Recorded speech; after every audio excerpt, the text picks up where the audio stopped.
కష్టాల నుంచి మనం తప్పించే దేవుడు. ఈ 2026 సంవత్సరము ఈ ఫిబ్రవరి మాసంలో ప్రభు నీతో అంటాడు, నేను నీ మీద జాలి చూపిస్తాను.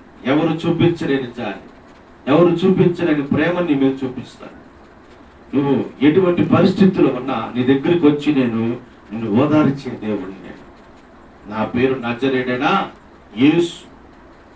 ఈ రోజున నువ్వు ఎటువంటి దుఃఖములో ఉన్నా, ఎటువంటి కన్నీళ్ళ మధ్యలో ఉన్నా, ఎటువంటి కష్టకాల మధ్యలో ఉన్నా, నా ప్రభు నిన్ను వెంటనే అలాగా చేపట్టుకొని వెంటనే నేను పైకి లేవనెత్తగలిగే దేవుడు. హల్లెలూయా.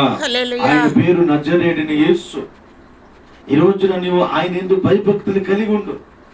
ఆయన అంటే ఒక భయము, ఒక భక్తి కలిగి ఉండు. ఈ భయము భక్తి నిన్ను ఎక్కడ దా తీసుకెళ్ళిద్దాయా అంటే దేవుడు కౌగిట్లోకి తీసుకుని వెళ్ళి. హల్లెలూయా. ఈ భయం నిన్ను ఎక్కడ తీసుకెళ్ళిద్దాయా అంటే దేవుని కోపదల కిందకి తీసుకుని. ఈ భయం నిన్ను ఎక్కడ తీసుకెళ్ళిద్దాయా అంటే ఆశీర్వాదాల్లోకి తీసుకుని వెళ్ళింది. అందుకని మనము దేవుని యందు భయభక్తులు కలిగి ఉండాలి.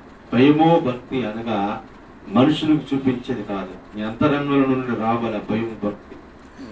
అంతరంగంలో నుండి వస్తే అప్పుడు దేవుడు నిన్ను చూసి నీ మీద జాలిపడి, నీ భర్త మీద, నీ భార్య మీద, నీ బిడ్డల మీద, నీ కుటుంబం మీద, నీ వ్యాపారం మీద, నీకున్న సమస్త విషయంలో ఆయన జాలి కనికరం చూపించి నచ్చదగంగా దీవిస్తాడు, ఆశీర్వదిస్తాడు.